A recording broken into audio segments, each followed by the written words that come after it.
Como alumnos de la Licenciatura en Seguridad Ciudadana, pertenecientes a la Universidad Autónoma del Estado de Morelos, en la materia de victimología, nos corresponde a nosotros explicar el capítulo número 3, Víctima y Victimario, del libro Cómo elige un delincuente a sus víctimas, victimización sexual, patrimonial y contra la vida, del autor Luis Rodríguez Manzanera. Existen víctimas que son elegidas por determinadas razones, propias de la víctima o ajenas a ella. Otras son escogidas al azar.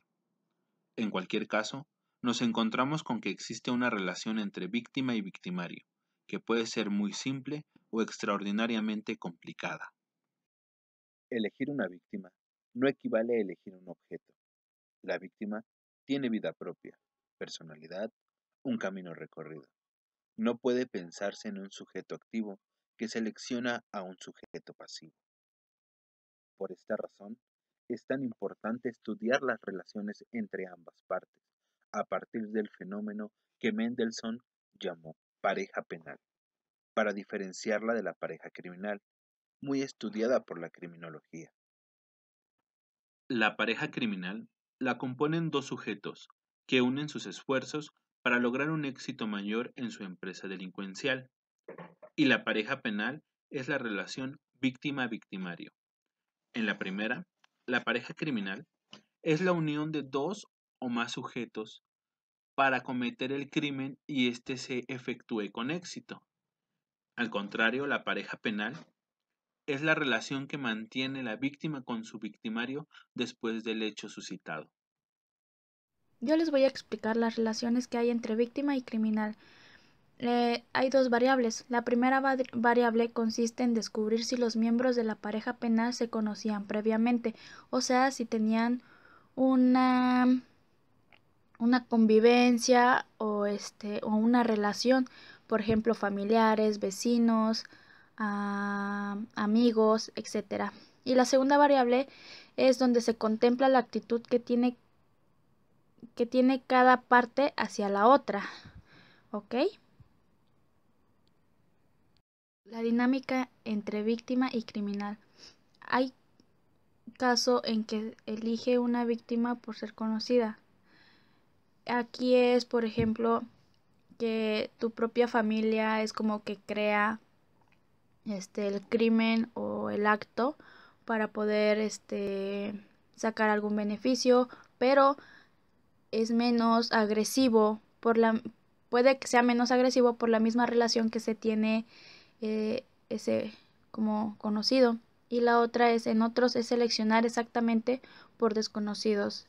O sea, son personas que no tienen ninguna relación contigo, no te conocen o te acechan o ya te eligieron para ser secuestrada o para sacar algún beneficio tanto económico o nada más para causar daño, etcétera. Existen 4 posibilidades en lo que refiere al conocimiento al desconocimiento. La primera es criminal y víctima se conocen. Esto es una vinculación interpersonal que puede ser de mayor a menor grado, o sea, la víctima el victimario puede agredir a la víctima, ya sea a un mayor grado, a un menor grado, como ya les había dicho anteriormente, por la relación que pudieron haber tenido. Tienen relaciones interpersonal, contemplan conocimiento mutuo, autor-víctima. Esto quiere decir que el criminal o el victimario ya conocía lo que frecuenta o lo que hace o lo que le gusta o lo que no le gusta de la víctima. Y el segundo, es el criminal conoce a la víctima, pero esta no a su victimario. Esto es de que el infractor lleva toda la ventaja, pues ha acosado al ofendido para así hacer una selección de la víctima y se cometen los delitos más graves, como es el de violación, estupro, etcétera. La víctima, esta es la tercera, la víctima conoce al criminal, pero no conocía a la víctima. Esto quiere decir que es un caso fortuito, donde la víctima vecina o la cercanía que hay por otras razones de la cual el agresor no se ha dado cuenta. Aquí nos acercaremos efectivamente a una victimización eventual en que la víctima no fue elegida o lo fue por razones muy diferentes al conocimiento previo. Es víctima y criminal, no se conocían previamente, eran desconocidos. Es común en los delitos imprudenciales. Los delitos de víctima desconocida se presentan principalmente en aquellos contra la propiedad. Son personas que quieren sacar un beneficio propio y no les importa el daño que ocasionan y llegan a destruir bienes, o son cuando extorsionan o invaden la propiedad ajena para sacar cosas de valor, o querer robarse un auto, o le daña los bienes de la víctima para obtener un beneficio propio del victimario. Una vez se establecen las relaciones entre víctima y victimario, es necesario hablar sobre las actitudes que toman entre sí. El tema es de gran amplitud, por lo cual se han simplificado en 3 variantes: la atracción, el rechazo y la indiferencia, cuyas combinaciones veremos a continuación. La primera, la víctima y el criminal se atraen. Este mutuo encanto lleva a delitos como el proxenetismo, el estupro o el incesto, y a hechos como el pacto suicida.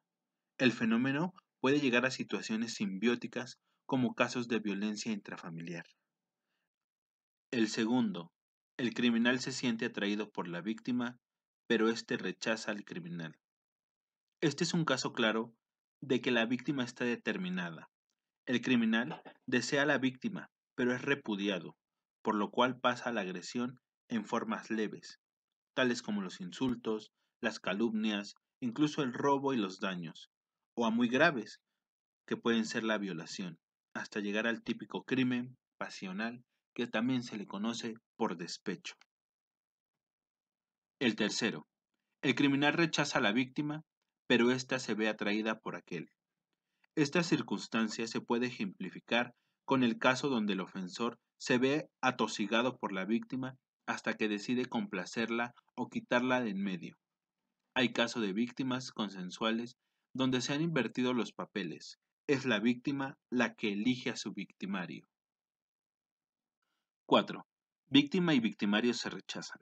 Se trata de la situación victimal ideal, ya que la enemistad conllevada de la riña o del hecho traumático da paso al duelo, a la venganza y a la violencia, por tratarse de la situación más grave. Es claro y comprensible y es más fácil de rastrear la dinámica de los hechos, ya que no conservan relación la víctima con el victimario ni viceversa. 5. El criminal se ve atraído por la víctima, pero ésta es indiferente. A pesar de ser un caso menos grave que el planteado en el número 2, ya que en el número 2 la víctima rechaza al criminal y en este la víctima es totalmente indiferente a las acciones del agresor, debe tomarse en cuenta, ya que puede conducir a situaciones trágicas ocasionadas del victimario a la víctima. 6. Ambos, víctima y victimario, son indiferentes. Este es el caso de los delitos culposos, pues en él la gran mayoría de ellos, víctima y victimario, ni siquiera se conocían. Tal es el caso del robo, ya que es común que no haya conocimiento previo, por lo que, como comentamos, la elección de la víctima es totalmente independiente de las actitudes de los participantes de la pareja penal.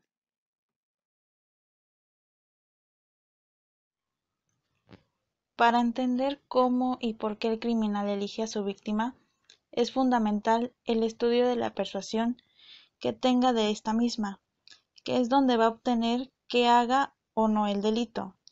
En la persuasión puede o no coincidir con la realidad, ya que entre criminales, más que nada en los profesionales y en los habituales, hay ciertos estereotipos que buscan en sus víctimas. Kentin inició su metodología ejemplificando algunas palabras en Alemania y en Latinoamérica. Hubo palabras que él utilizó, como la víctima es llamada amo porque le da un sustento al ladrón. Gilberto Hermenegildo como la víctima del robo o fraude. Indito como indígena o ignorante, entre otras palabras. Von Hentin menciona a la víctima según la concepción de la vida. Es la persona lesionada objetivamente en un bien jurídicamente protegido y que siempre subjetivamente esta lesión con disgusto o dolor. Como puede observarse, existe un lenguaje verbal entre el victimario y la víctima, como lo menciona Von Hentin, donde nos explica que se utilizan palabras que minimizan a la víctima para tratar de demostrar la estupidez de la víctima o su inferioridad ante el delincuente, y marcar superioridad del malhechor. El contenido psicológico es importante no solamente porque implica la definición estereotipada, sino también la justificación y la racionalización del delito, el por qué el delincuente está realizando dicha acción.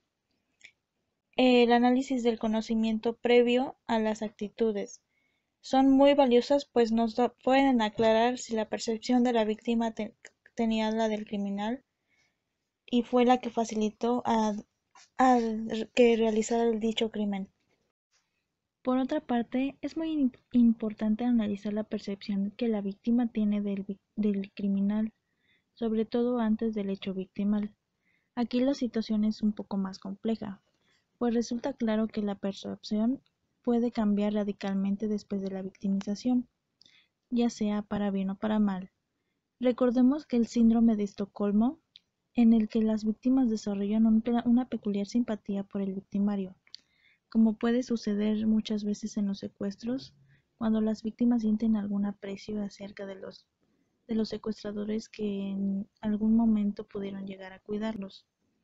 El análisis de las relaciones anteriores, el conocimiento previo y las actitudes, entre otras cosas, son muy valiosas, pues pueden aclarar si la percepción que la víctima tenía del criminal facilitó o no su elección para que se derivara el delito.